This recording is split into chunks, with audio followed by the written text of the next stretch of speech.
الله الرحمن الرحيم. فصل في اختيار العلم والأستاذ والشريف والشفاة عليه. فينبغي لطالب العلم أن يختار من كل علم أسأله مما يحتاج إليه من أمر دينه في الحال ثم ما يحتاج إليه في المال، ويقدم علم التوحيد ويعرف الله بالدليل، فإن إيمان المقلد وإن كان صحيحا عندنا لكن يكون آثما بترك الاستدلال ويختار دون المحدثات ولا يسجد بالجدل، فإنه يبعد عن النيات ويضيع العمر ويورث الوحشة والعداوة، وهو من أسرار السعادة وارتفاع العلم والفقه رجاء وفضل في الحديث. وأما اختيار الأستاذ فينبغي أن يختار العلم والأوضاع والحسن كما اختار أبو حنيفة حماد بن سليمان رحمه الله تعالى بعد التأمل والتفكر، وقال وجدته شيخا غفورا حليما صبورا، قال ثبت عند حماد فثبت ويشاور في طلب العلم، فإن الله تعالى أمر رسوله بذلك، فلم يكن أحد أفضل منه، وكان يشاور في جميع أموره حتى حوائج البيت. قال علي رضي الله عنه ما خلق القرآن المشورة، فقيل رجل نصف الرجل ولا شيء فهو رجل أنه رأي ساعد ويشاور غيره، ونصف الرجل ما له رأي ساعد ولكن لا يشاور أو يشاور فإن لا رأي له، لا شيء من لا رأي له ولا يشاور.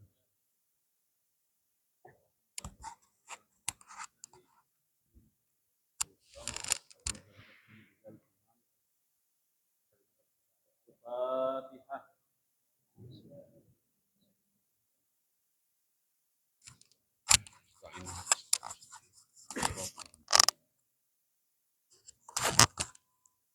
Alhamdulillah wassalatu wassalamu ala Rasulillah Sayyidina Muhammad bin Abdullah al-qaim biqillah madaqat illa wa farajahallah wa ala alihi wa sahbihi wala amma ba'd.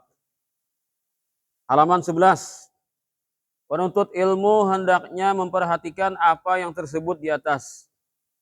Itu niat yang baik dalam menuntut ilmu. Ia telah mengatasi kepayahan yang cukup banyak, maka jangan sampai ilmu yang telah ia peroleh itu digunakan sarana bendahara duniawi yang hina. Rugi benar untuk ilmu untuk mendapatkan dunia, karena ilmu lebih mulia daripada dunia dan seisinya. Sedikit nilainya dan segera hancur, ini itu dunia. Syair menyebutkan dunia itu sedikit dan paling sedikit, pecintanya pun hina nan hina dina. Sihir dunia membuat tuli dan buta, kebingungan tak tahu kemana jalan. Nah, memang dunia itu bila sudah masuk dalam kekuasaan kita, dia akan menyihir. Bila kita kada kuat ilmu, kada kuat perhatian, maka khawatirlah kita akan terperdaya dengan dunia tadinya berdaya, tapi kekuatannya luar biasa. Itulah dunia. Kemudian lagi pantangan ahli ilmu. Pantangan ahli ilmu. Orang berilmu itu hendaklah jangan membuat dirinya sendiri menjadi hina. Di mana jadi hinanya? Lantaran tomak. Nah, tomak itu harus dihindari. Hendak banyak-banyak taros, ya kah? Untuk ilmu banyak-banyak taros dalam masalah dunia ini. Nah, ada persanyaan loh kan? Ada kawa kita kan. Nah, kita nih kemampuan kita terbatas, kadang-kadang sanyaan. Pengetahuan orang tuan guru tamak ada berharga lagi. Jadi hulutan orang sugih. Bila tahuan orang tuan guru itu tamak loh nih. Maka kita sejak menuntut ilmu nih sudah berusaha jangan ada sifat tamak tadi. Karena dimainakan orang. Hina dirinya. Burung elang itu kan terbang tinggi di udara. Nah, dia kemana-mana kan berkelebat-kelebat. Nah, gagah panglah. Nah, kencang anunya kan, anu apa tuh, sayapnya nih. Terbang kemana-mana. Lalu burung elang melihat di bawah ada sepotong daging. Oh, turun memang ngapung. Oh, turun ngapung. Saya perangkap. Bias hinggap atau menyambar. Ternyata di situ adalah perangkap. Pas orang karena perangkap kurang. Akhirnya apa? Tajarat, tapasong. Tawari kita rebang. Akhirnya apa? Jadi memainan kekanakan di tanah loh kan. Jadi dalam kurungannya lagi. Mana nang gagah perkasa semalam terbang kemana-mana gara-gara memikirkan nang di bawah loh kan. Anak ambil. Ada kisah si Indik lawan si Tinggi. Nah, mantang-mantang tinggi kan sang hendak apa nih melecehkan lawan si Indik. Jauh benar pang perbedaannya lah. Dek ya. Ikam dikai bila kawan japai kepalaku ku beri duit 10.000. Nah, awalah Indik jauh-jauh ada sampai loh kan. Orang tinggi jauh japai kepala orang, ada kawa. Ya sampai. Tapi si Indik raja akal. Uhara. Orang halus raja akal. Nah, itu uhara orang halus raja akal. Jadi aja si Indik beda ada film uhara atau ikam lah. Abah mungkin tahu lah beri film uhara. Lalu uhara tuh orang halus raja akal. Diserpang disejagaunya. Uhara ini kan bukan katuran ninja. Jadi itu filmnya film Jepang beri. Tapi di Indonesia putar orang. Nah, menyasa umuran aku tahu di uhara. Nah, mungkin tahu kayak aku juga umur tahu di uhara insyaallah. Orang halus raja akal. Jadi Jesse Indik ikam mencawai. Nah, ikam mencawai juga kan. Ikam mencawai bila kawan jabe betisku ku beri duit 5.000. Nah, si ancau ini tamak. Napa ngarehnya jabe betisnya si Indik lu kan 5.000 dapat gratis. Lalu ayo kada pikir panjang. Pak jabe lu kan betis Indik. Nah, 5.000. Nah, 10.000 Indik juga kepala. Turun dong kan? Ya berarti sunang. Turun kita. Turun. Apa juga di kepala? Nah, aja 5.000 aja. Bayar ikan 5.000. Nah, aja Indik 10.000. Berarti angsol 5.000 menang si Indik. Nah, uhara orang halus raja akal. Nah, itu tuh kisahnya lah. Nah, pas jadi kalah gara-gara tomak. Seorang 10.000 ancam orang 5.000 mengapung. Pas orang kalah. Itu banyak terjadi di dunia lah. Orang tamak itu apakah kalah itu. Nah, ini pantangan untuk ilmu lah. Kita tuh jangan biasakan tamak itu bagaimana kita melawani tamak telah terhadap sesuatu yang tidak semestinya. Nah, jangan sampai terjerumus ke dalam lembah kehinaan ilmu dan ahli ilmu. Gara-gara tamak tadi. Ia supaya berbuat tawaduk. Apa tawaduk? Sikap tengah-tengah antara sombong dan kecil hati. Itu panglah bila terlalu merendah juga luput juga kan kita nih. Jadi ada harga diri juga orang tawaduk tuh kan. Kadang merendahkan serendah-rendahnya hingga orang sebebas-bebasnya menghina kada itu ngaran tawaduk tah. Nah, kada itu ngaran tawaduk tuh kan itu ngarannya putus asa kalau menghinakan diri sahina-hinanya. Jadi ada batasannya juga tawaduk itu. Berbuat ifah. Nah, ifah itu apa artinya? Menjaga diri dari segala yang diharamkan. Ifah itu. Jadi bila kada mahir kita menjaga diri dari haram itu karena begena-begena karena aslinya dosa kecilnya lecehkan jadi dosa kecil tuh. Karena malah lar nyanyat lalu nang gena wangi kan akhirnya. Itu tuh juga hal yang sepele-sepele itu kan bila dibiarkan akan menjadi lebih besar. Tamak tuh itu tuh juga. Nah, halo saya tamaki lah. Lawasnya lalu tamak lawan nang gena-gena. Yang keterangan lebih jauhnya bisa kita dapati dalam kitab akhlak. Ya, jadi kan kita belajar karena kelas 1 ulnya kan kitab Bidayatul Hidayah. Kemudian kelas 2 Kifayatul Atqiya. Kelas 3 kemudian Minhajul Abidin. Muntamat ketiganya itu bilang luar biasa ada kan. Berarti kan banyak sudah kan dapat pengalaman dalam belajar tasawuf. Muntamat ketiga-tiganya tah. Nah, lah Asy-Syaikh Al-Imam Al-Ajal Ustadz Ruknuddin yang terkenal sebagai sastrawan ternama mengemukakan gubahan syairnya. tata kerama, benar-benar budi orang takwa. Ia menunjuk, dia menanjak tinggi dengan sikap ajaib, ajaib orang tidak tahu dirinya sendiri. Bahagiakah nanti apa malah celaka diri. Bagaimana waktu meninggalkan dunia, pungkas umur nyawanya. Husnul khatimah, apa husnul khatimah? Keagungan itu khusus sifat Ar-Rahman. Singkirkanlah, waspadalah. Itu mungkin suul khatimah kah? Ada syairnya lah, karena dicek lah. Apakah husnul khatimah suul khatimah kan? Syairnya di sini pinanya kan apa ada kurangnya lah. Cuma kita cek lah. Husnul khatimah kan keduanya atau suul khatimah ada. Nah, ada juga nih. Ini ada yang hilang nih. Ada yang hilang nih daripada aslinya. Yo cek Bang, adakah syairnya? Ini kitab Ta'limul Alim yang kita baca ini Arabnya nih. Ada kurang. Nah.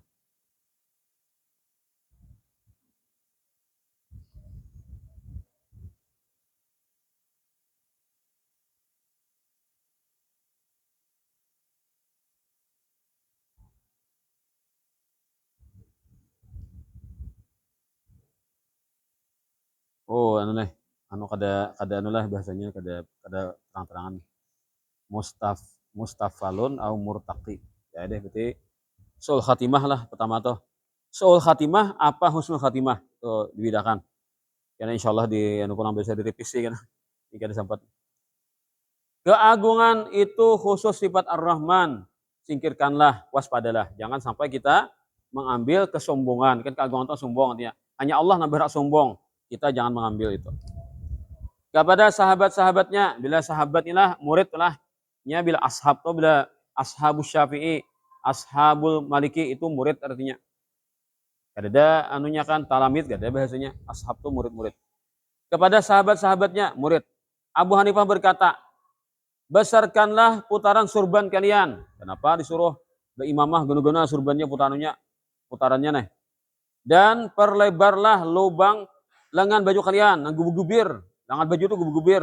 Artinya pakaian kebesaran ulama itu dipakai.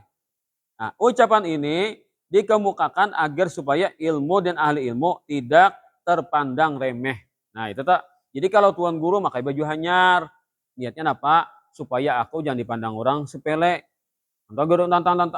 Mantang-mantang tuan guru kan ada tahu di dunia loh lalu pakaiannya buruk-buruk. Nah, kada kayak itu. Jadi bila pakai baju hanyar itu niatnya kayak itu supaya ilmu yang aku bawa ini jangan diremehkan orang. Bukan akunya, tapi ilmu yang dibawa jangan diremehkan orang. Sama nih cara mah kayak ini kan. Ikure subuh kan bila kada pakai imamah, tapi kada pakai surban ini rida nih nah. Orang sepele memandang enggak pernah sepele kayak Hawaii itu kan. Orang mahir melihat pakaian tuh. Bila mau pakaian lengkap loh nah. Nah, pakai rida di bahu kan. Lalu orang lawan ilmu tuh ada perhatiannya ada. Itu kan niat kita bukan kita dimuliakan tapi ilmu yang kita bawa supaya dimuliakan. Ada kisah tuan guru kan orang melakukan hal-hal yang tidak baik lah. Kita guru, jangan gawingin toh. Kadiran orang. Ada bagus itu digawe itu agama kada suka itu. Kadiran orang. Burik sidin. Pakai sidin gamis. Pakai jubah. Pakai rida. Pakai imamah pulang. Datang ke sana bertungkat. Jangan melakukan maksiat itu satu hal yang tercela di agama. Inggih guru. Nah, masih orang langsung. Ternyata pakaian itu berpengaruh juga sih.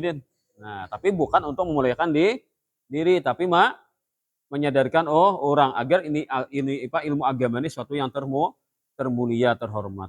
Tapi pulang seorang alim kan dah pulang lah.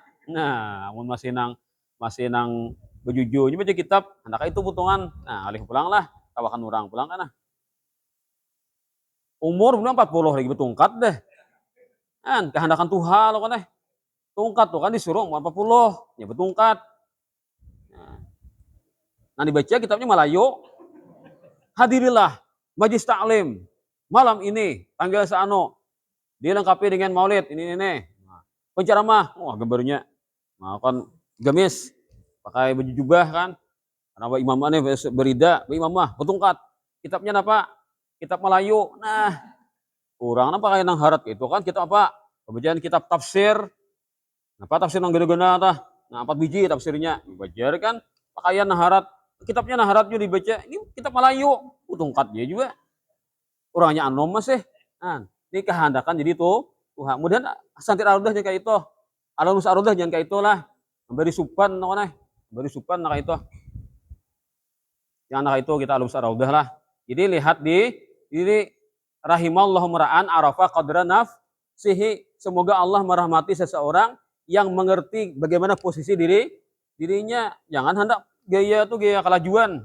Nah, kelajuan. Ada saatnya kan kita pakai imamah, ada saatnya kita pakai tongkat. Kalau dalam musalsal tongkat itu 40 tahun ya bertongkat. Ya bertongkat tuh nah 40 tahun ijazahnya nah ya bertongkat.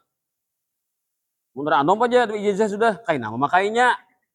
Ini sudah Tuhan deh 40 tahunan deh hanya ya mau tongkat. Itu adabnya lah, adabnya dalam ilmu masalah tongkat tadi. Bukan anak gaya-gayaan tongkat itu. Sama aja imamah itu kan hati-hati juga. Hati-hati kita nilai kita kayak apa, kemampuan kita baca kitab gimana. Nabi imamah di tengah orang banyak kan. Nah, bicara amin untuk jurang lah. Kita di sekolahan silakan imamah. Memang kita dididik untuk mengerjakan sunnah Nabi dalam lingkungan sekolahan kita. Kalau sudah keluar, pikir-pikir Nabi imamah itu pikir-pikir. Hati-hati nilai seorang kayak apa. Kemampuan kita dalam kitab agama ini gimana. Kalau nak ini kan masih nang lumayan aja kan. Awal aja tah. Kita bisa baca kitab sudah kan, beberapa kitab tamat sudah, awal aja baca, nah lumayan. Ya kayak ini kan baca berputar atau lain pulang tuh kisahnya. Orang beri sampai hafalan berapa aja, hafal hadis sekian, hanya wani berputar kepala nih, wani rumah kan. Ada syarat-syaratnya beri itu orang. Belum hafal hadis sekian banyak kayak itu kan, jangan wani-wani imamah di tengah orang banyak di masyarakat. Kalau di sekolahan kita ada apalah, kita kan di sunnah Nabi kan kita. Nah, meramaikan ilmu itu dengan sunnah Nabi. Nah, jadi Imam Abu Hanifah ini sidin tahu murid sidin bisa alim alim suruh sidin ba imamah nah itu. Nah, nampaknya luar biasa dari kan anunya tah. Nang kemuliaan yang ditampilkan itu sebagai ilmu jangan diremehkan. Saran khusus buat pelajar. Sebaiknya pelajar bisa mendapatkan buku wasiat tulisan Abu Hanifah yang tadinya untuk Yusuf bin Khalid. Nah, ini alaihissalam ini adalah dicoret jelah nih atau pengaruh dengan nama Nabi itu nah. Tulis alaihissalam. Itu curitnya alaihissalamnya tak. Itu kesalahan teknik.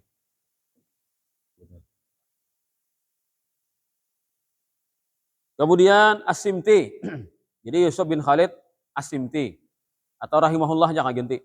Waktu pulang kembali ke tengah-tengah keluarganya. Nah, ada kitabnya lah. Awal sementara ini ke data IAI panglah ada kitabnya nih. Wasiat Abu Hanifah nih. Nah, itu bagus dah tasawuf itu isinya kan. Bagaimana adab bermasyarakat. Dan buku ini bisa didapatkan oleh yang mau mencarinya. Dari itu kan orang bertulis tangan aja. Kaum di pasaran ada nggak lah. Guru kita sendiri yaitu Syekh Al-Imam Burhanul Aimah Ali Abu Bakar. Semoga Allah mensucikan rohnya yang mulia itu adalah juga memerintahkan kami waktu mau pulang ke daerah agar menulis buku tersebut. Nah, orang barik itu kita wah ini menukar disuruh ada orang bari menulis tulis tangan. Nah, itu. Ada pernah kita melihat berita di Aceh itu kan. Di Aceh itu pesantren di mana kah? Itu bila hendak tamat pesantren Aceh itu harus talah dulu menulis Quran sabijian. Quran ditulis sabijian tambah kitab ulama Aceh itu. Kita mesti kita misalkan Quran sabiji, sabila muhtadin sabiji. Bila kada tamat menulis, kada tamat sekolah pesantren. Kada diakui sebagai alumnus. Ada kan? Kan? Jadi rata-rata orang ada si buku bapak bertulisan Al-Quran sabijian. Di Aceh pernah kita melihat beritanya. Pesantren mana di Aceh tak? Nah, harus talah menulis Quran sabijian dulu.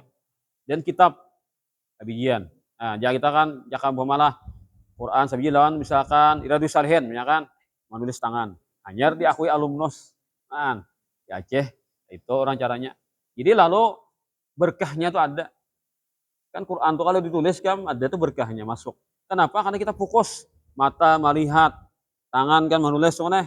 Nah, pikiran pulang kan mempasakan lawan tulisan lawan di Quran lawan di kertas nang buku kita nih. Pasti ada berkahnya. Kalau kita Quran tuh kita tulis. Fokusnya kita tuh Quran tuh masuk dalam pikiran. Tapi kita kadang mengerti isinya, tapi tulisannya tuh sudah punya pengaruh yang luar biasa. Kan kayak itu orang melajari pendidikannya. Kita wahine nukar selesai kan. Tanah tamat kada belajar lagi. Asa ada bisi lo kan. Nah, kita kitab punya mau ngolesi kitab lagi ada baca. Oh, belum hari kitab kan. Orang awam takutan melihat wah jo alim besar juang ini. Apa sini aja kitab salamari itu. Padahal membuka kan bisuah lo kan. Mereka membaca daripada penampilan. Nah, emang utani orang awam. Kamari itu berjejer kitab napa-napa kan ngarannya. Nah, ada juga kayak itu kan gaya gaya-gayaan. Gaya-gayaannya kitab banyak salamari loh, tapi kan dibaca kitabnya. Jadi kita tuh namulah kita bangga kan, kita merasa hati senang bisa baca kitab tuh sudah alhamdulillah dah nikmat Allah Taala luar biasa itu. Kalau standar 3 tahun tuh sudah ada dah, getal-getal ada dah. Kalau standar lah ada sudah terpancing-pancing tuh ada nama tantangan-tantangan tuh kayak asa penasaran bisa baca. Itu 3 tahun. Kalau standar lah, amunnya lambat 6 tahun lah mungkin. Nah, ada juga sampai 10 tahun. Jadi kada apalah, yang penting dah dapat. Misalkan 6 tahun di sini belum dapat lagi, lalu di mana kamu nambah pulang? Bisa, kita bukannya di lain kena. Masalah kita menjadi kita asa, kita fokus dan ingin mendapatkan nona. Jadi masalah tadudi kada apa, yang penting dah dapat. Maka orang bisa membaca kitab itu adalah kenikmatan yang tersendiri yang tidak sembarangan orang mendapatkannya, maka syukurnya luar biasa. Biar kitab 3 lemari bisa, tapi bisa baca. Kada suka jadi kebanggaan. Dia kita paling salamari halus kitab, tapi bisa baca. Itu luar biasa nikmat Tuhan yang kita bisa baca gini.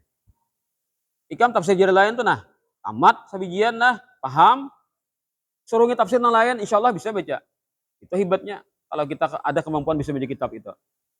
Itu luar biasa nikmat Allah Taala kalau kita diberikan demikian. Fathul Qarib tamat sabijian, paham sabijian. Fathul Mu'in tamat juga, paham sabijian. Suruhnya apa? Tapi insya Allah paham baca. Nah, kadang-kadang karena tinggi lagi, kawan memaham baca. Karena fikih itu, karena kitab toka itu tuh bang isinya kan, gimana cara penyampaiannya lain-lain. Itu, kan. Kita tahu kitab hadis kita. Hadis itu kan kurang target kurang kalau di Makkah tuh kutubus sittah harus tamat. Bukhari 4 biji, Muslim 2 biji, Abu Dawud 2 biji, Nasa'i 4 biji. Apa lagi kita? Abu Dawud 2 biji. Sudah Ibnu Majah 2 biji. Kemudian apa lagi? Santai kita Tirmidzi 5 biji. Tamat sajaannya orang. Nah, kita di tahu kitabnya loh kan. Kita di Redis Sarina Rawahul Bukhari wa Muslim. Benar kan? Kitabnya Bukhari kayak apa? Muslim kayak apa ditahu kita. Nah, orang di sana standar orang kayak itu. Kutubus sittah tamat. Nah, itu jadi tradisi di Makkah tuh orang kayak itu. Wah, ini masih ada aja orang cuma bagaimana kan bahinipannya belajarnya tuh nah. Mana matakan kutubus sittah itu. Ada yang masih kan generasinya tuh. Tapi kadang kayak bahari kan ulama besar yang di Masjid Haram ajar kan. Jadi orang secara sembunyi-sembunyi. Ada aja tuh masih anunya kan murid-murid daripada orang besar bahari itu. Nah, itu orang. Jadi lain tuh nyata ada tamat tuh orang deh. Tafsir jadi lain ini tamat sudah. Kutubus sittah pulang 6 biji. Kita Riyadhus Shalihin aja kan. Ada situ Rawahul Bukhari Muslim, Rawahul Tirmidzi, Rawahul Ibnu Majah, Rawahul Abu Dawud. Benar kita. Nah, hadisnya itu tamu kan ini ada diriwayatkan imam tersebut. Tapi kitabnya kita udah tahu. Dan kita ada pernah belajar kitab tersebut. Nah, itu ketinggalan kita tuh lah. Ketinggalan kita. Ya, kemudian saran tadi apa? Itu kitab dikuasai, dapat dimiliki. Ya, kalau misalkan kita dapat kitab ini, insya Allah lah kitab misalkan kayak Hidayah itu sudah mewakili sudah. Nah, tapi gak ada salahnya, Pang. Saya dapat kitab inilah, carian misalkan di internet mungkin ada wasiat Imam Abu Hanifah tadi. Napa aja Sidin? Bila bulikan tulis di kitab itu Sidin. Dan kami pun melakukannya. Masihlah guru, tulis lalu jadi pegangan hidup di masyarakat. Sang guru dan mufti atau pemberi fatwa bidang pergaulan manusia. Tidak boleh tidak juga memegangi buku wasiat tersebut. Nah, jadi kalau kita misalkan orang tua mau urusi masyarakat, ada kitab itu supaya berhadapan dengan masyarakat itu menjadi baik kan hubungan dengan manusia. Karena kita mengajarkan adab. Pasal ketiga tentang memilih ilmu, guru, teman, dan ketabahan berilmu. Nah, syarat-syarat ilmu yang dipilih. Ini sudah kita terpenuhi adalah pesantren itu kan masing-masing dengan kurikulum masing-masing itu semuanya sudah kurikulum yang teruji dan terbukti kan baik-baik kurikulumnya. Nah, Kayak kita ini kan berkiblat ke teknik nah kayak Darussalam kita ini kan. Walaupun kada sepenuhnya sama, tapi kan sunannya tuh jenjangnya kayak itu juga. Syarat-syarat ilmu yang dipilih. Bagi pelajar dalam masalah ilmu hendaklah memilih mana yang terbagus dan dibutuhkan dalam kehidupan agamanya pada waktu itu. Jadi apa? Nah sekarang penting tauhid, penting belajar tauhid. Fikih penting belajar fikih. Tasawuf penting belajar tasawuf. Nah mana-mana nang jatah kita fardu ain. Bila belum tuntung kaji terus tak. Kita dalam hidup ini pasti kada lepas pada tiga nih. Pasti kita ada tauhidnya, ada fikihnya, ada tasawufnya. Nah, apa kita jalani? Apa kita jalani lah? Ikam di pondok nih nah. Ikam ini sebenarnya mengamalkan tauhid, fikih dan tasawuf. Kada lepas kan pada itu. Maka nang tiga ilmu ini fardu ain. Kada babihan. Ada terus apa yang kita hadapi pasti ada fikihnya, ada tauhidnya, ada tasawufnya. Artinya kita tuh menjalaninya dengan menggunakan ilmu tersebut. Maka kada lepas kita sampai ke mati. Tiga macam ilmu ini kada mau lepas. Pasti kita selalu wajib menuntutnya. Nah itu maksudnya yang dibutuhkan yang sekarang. Lalu yang untuk waktu yang akan datang, silahkan fardu kifayah. Belajar nahwu shorab. Kenapa? Amun lihai, tapi buku Latin. Nah itu terpengaruh dengan pikiran penerjemah. Harat tasawuf, harat fikih, harat tauhid, tapi menghafal dari kitab Melayu aja. Nah, kitab Melayu aja atau kitab Latin aja, bujur lacah benar. Harat lihat benar. Itu kada berkembang nah. Kada berkembang karena terhenti pemikiran penerjemah aja. Tapi kalau sudah dapat mengerti dengan ilmu nahwu syarabnya, maka perkembangannya tuh muncul benar. Makin lawas mengaji, makin banyak anunya. Apa itu perkembangannya tuh. Inya pemahaman tuh timbul surangan gitu. Itu hebatnya kalau kita menguasai ilmu bahasa Arab. Nahwu syarab dan lugat minimal 3 nah. Nahwu syarab dan lugat.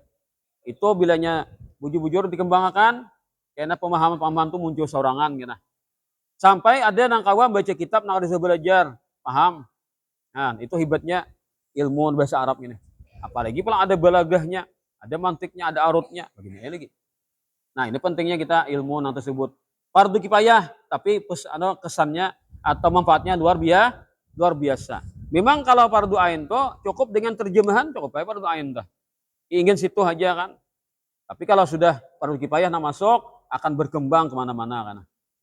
Nah sehingga bila di kampung kadang yang mengerti nahwu, kadang mengerti saraf, kadang mengerti bahasa Arab, kadang yang mengerti balagah, mantik, arut, tajwid. Nah maka di kampung badusa sabarataan. Jadi ketika ikam menuntut ilmu ini di pesantren, berarti ikam ini menjadi pahlawan di masyarakatmu masing-masing. Karena menghilangkan dosa orang sekampungan dengan menuntut ilmu-ilmu fardu kifayah tersebut. Tapi fardu ain kada lepas selalu. Jadi sambilnya kan belajar fardu ain sekaligus belajar fardu kifayah. Ya, fardu ain ini kan kalau kita sudah cukup datanya kan jatahnya alhamdulillah kan. Gimana tapi ada paknya masih lah. Tauhid kan PKS 3 ulia kan ada masih paknya. Nah, supaya apa lebih kuat lagi kan pemahamannya. Itu semuanya tergantung dengan keahlian kita membaca kitab yang menggunakan bahasa Arab. Yalah. Nah, itu. Ikam kalau kelas 1, kelas 2 nahwu syarab ada bisa belum? Biasa aja lo kan. Nyaman aja mah akalane kan jawaban-jawaban toh. Kalau sudah naik ke 1 ulia ikam tak lagi. Harus bisa baca kitab. Soal ABC itu nah. Enggak ada paham ya, Pak? Bahasa Arab nah iyanya. Iya nahwu syarab lawan lugat. Itu yang paling menonjol benar. Bila orang tuh paham aja 3 macam ilmu tuh, apapun pelajaran di ulia tuh, pelajaran hanya paham ya, mudah memahami. Asalkan yang 3 ini sudah dikuasai. Itu kuncinya, jadi kunci kita. Nahwu syarab lawan lugat itu jadi kunci untuk memahami pelajaran-pelajaran di ulia bertambah-tambah pelajarannya. Nah, itu maka jangan kita menganggap remeh dari pelajaran tersebut. Nah, kemudian itu caranya si mano melajarilah. Ada aja pernah aku menanggal guru sekumpo di Sidin, yang bagus tuh tekniknya Sidin. Kalau belajar tuh pelajari tuh sorop Sidin, sorop pelajari. Habis deh sorop, hanya belajar nahwu pulang Sidin. Nah, berarti sistem tuh nak kayak di pemangkih. Jadi kan ada aja orang di pemangkih itu sudah dah tamat dah kan, bisa pulang pemangkih. Kenapa anak mendalimi ilmu alat pemangkih itu? Nah itu tak Karena sistemnya orang ilmu alat kan disasar mulai bawah kan. Nah, programnya itu. Jadi di sana tuh orang kada merasa malu kan ketika seorang tuha kan sekelas kekanakan lah. Karena masalahnya ilmu alat itu penting, Bang. Ada orang sudah mungkin tamat kuliah lo kan nang berdalil ilmu alat supaya nang ilmu yang didapatkan di perkuliahan ini lebih mantap lagi. Turun ke sana kan di 2 tahun, setahun 2 tahun mengaji kan. Kalau dapat ilmu alatnya. Nah, tuh di pemangkih itu orang ujar nang bubuhan alim-alim nang di sana kan. Nang tahu kisahnya tuh. Nah, itu. Jadi cara itu memang hebat ya, cara teknik nah itulah dan cepat hasilnya ketahuan. Ada kita ini kan rata semuanya lah, tapi kalau saya sampai ke ujung hasilnya sama aja juga kan kayak itu juga bisa menjadi kitab juga kan asal bujur-bujur. Nah itu cuma kada langsung dapat dilihat lah. Nah, kalau orang nang fokus tadi 2 tahun dia bisa ketahuan dia bisa menjadi kitab. Kalau nang fokus kan ilmu alat tunggal tuh. Nah, 2 tahunan gitu. Kalau kita anak kita di Ar-Raudhah ini mungkin 3 tahunan sudah ada dah membayang-bayangkan bisa jadi kitab itu. Nah, kalau sudah 4 tahun di Ulya, 1 Ulya sudah. Nah, kalau ada di Palar kan tuannya tuh. Nah, ya sudah kawan disuruh baca seorang misalkan, sudah kawan ada. Itu pengalaman yang kita lihat kan di sekolahan ini. Hendaknya lebih dahulu pelajari ilmu tauhid. Mengenal Allah lengkap dengan dalilnya. Nah, makanya tauhid tadi kan amun kita sekadar nang belajar aja kita hafal, berarti masih kita tahu hutang. Harusnya tauhid itu kedusahan apa tinggi-tinggi. Nah, kalau satu tuh ya sirajul mubtadiin tuh hafali bujur-bujur, gugur fardu ain. Wujud, apa artinya? Apa lawannya? Apa dalilnya? Kan dalil itu 2, dalil menurut Al-Qur'an, itu dalil nakli. Kemudian dalil menurut akal pikiran. Ikuti aja gitu, hafali, gugur fardu ain. Cukup kitab tauhid kelas 1 itu. Kita hendak bujur-bujur lah menggugurkan fardu ain. Ya selama kita belum hafal lagi lengkap dengan dalil-dalilnya berarti kita masih tahu hutang. Walaupun 3 ulya sudah. Apa tauhidnya? Umul barahin. Wah, umul barahin itu kan sebenarnya tinggi. Umul barahin itu. Dan ada sebagian ulama yang kada berani baca umul barahin. Ada sebagian ulama kan mereka tidak berani baca umul barahin. Jadi kita kan karena programnya ada di Darussalam kan baca Matapura kan lalu kita memakai juga. Ada sebagian ulama yang tidak berani baca umul barahin itu. Atau mengajarkannya. Karena ada satu pandangan lah, kita kada perlu dibahas lagi. Maka itu kisahnya, artinya tinggi itu kitab itu. Tapi kita hafal belum, berarti masih tahu hutang. Apa dalil wujud, apa dalilnya kidam, apa dalilnya baqa. Nah, makanya kan dihafali wujud, ada, kidam, sedia, baqa, kekal. Sampai seterusnya sampai habis. Dalilnya pulang wujud, apa dalilnya? Nah, itu. Kemudian ilmu tauhid mengenali Allah lengkap dengan dalilnya karena orang yang imannya hanya taklid sekalipun menurut pendapat kita sudah sah adalah tetap berdosa karena ia tidak mau beristidlal dalam masalah ini. Artinya kadang menggunakan akal. Bertaklid itu kan mengikuti perguruan atau mengikuti kuitan, mengikuti orang tua. Jika meyakinkan Tuhan itu ada, yakin, mana dalilnya? Ujar abahku. Nah, ngaran yakin itu nemu ujar harus seorang. Apa akal pikiranmu mendapatkan Allah Ta'ala ada? Bagaimana ikam dalil Quran hadisnya? Allah Ta'ala ada? Ada Quran hadisnya keluarkan atau Quran tunggal kah? Karena akal pikirannya kayak apa pulang? Kayak itu nangaran yakin itu sudah dari seorang, bukan mengandalkan orang. Amun ujar abahku, ujar guruku, itu artinya taklid. Walaupun bujur, abah bujur, guru bujur. Tapi kita mengikuti sidin kadang nang seorang berdalil nih. Mau pati orang bujur juga. Memang kita selamat. Itikat kita itu. Karena mengikuti orang yang bujur. Tapi ada nang karas, ada kawajar. Kenapa? Karena ada diberi Tuhan akal, pikiran. Kenapa? Ada digunakan banyak berpikir supaya mendapatkan pemahaman yang benar dalam mengenal Allah dengan sifat-sifatnya. Maka orang itu sebenarnya kada menggunakan sesuatu yang sudah disiapkan Allah Ta'ala. Sehingga dikatakan taklid itu kada benar. Ada nang karas kayak itu kan. Nah, khilafiyah jadinya. Hendaknya pula memilih ilmu yang bahari, bukan yang baru lahir. Ya kayak pesantren ini kan kita ilmu bahari nih diajarkan. Nah, ilmu apa? Salafiyah. Banyak ulama berkata, tekunilah ilmu bahari, bukan yang baru saja. Ada, awas jangan sampai terkena pengaruh perbantahan. Nah, jangan ketujuh berdebat. Perbedaan itu berdebat. Yang tumbuh subur setelah habisnya ulama besar. Nah, jadi bahari itulah ketika ulama besar matian sudah, lalu banyak orang berdebat. Ketujuh berdebat. Akhirnya berdebat ini jadi kada beadab lagi sampai bahkan cangan orang dulu sampai menyalah-nyalahkan atau sampai kupiah melacong loh nih. Nah, kupiah melacong wah gara-gara nang mana berbeda pendapat loh nih. Jadi sebenarnya gini. Nah, ini perbantahan yang tumbuh subur setelah habisnya ulama besar. Sebab menjurus untuk menjauhkan pelajar dari mengenali fikih. Hanya menghabiskan usia dengan tanpa guna. Berdebat tadi. Menumbuhkan sikap antipati atau buas dan gemar bermusuhan. Nah, itu ada bagus bakal kekerasan itulah. Dan itulah termasuk tanda-tanda kiamat. Nah, orang berdebat itu tanda kiamat. Nah, akan tiba serta lenyapnya fikih. Jadi hilang kada yang mau fikih jadi karena bahwa harus diwalakan kada nanu juga, kada karuan juga kan. Dan pengetahuan lain. Demikianlah menurut hadis. Nah, syarat-syarat guru yang dipilih wallahu alam.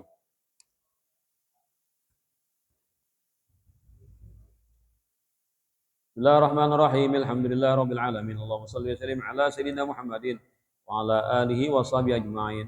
Ya Rabbana tarafna bi annana qatarafna wa annana asrafna ala ladha ashrafna fatub alaina taubah تغسل كل حوبة واستر لنا العورات وآمن الروعات واستر لنا العورات وآمن الروعات واغفر لوالدينا ربي ومولودينا والأهل والإخوان وسائر الخلان وكل ذي محبة أو جيرة أو صحبة والمسلمين أجمع آمين ربي أسمع والمسلمين أجمع ربي أسمع فضلا وجودا منا لا باكتساب منا بالمصطفى الرسول نحظى بكل سول صلى وسلم ربي عليه عند الحب وآله وصحبه عدد الصحب والحمد لله في البدء والتناهي حمدا كثيرا دائم محبة النسائم صلى الله عليه وسلم وعلى آله وصحبه الحمد لله رب العالمين تقبل الله منكم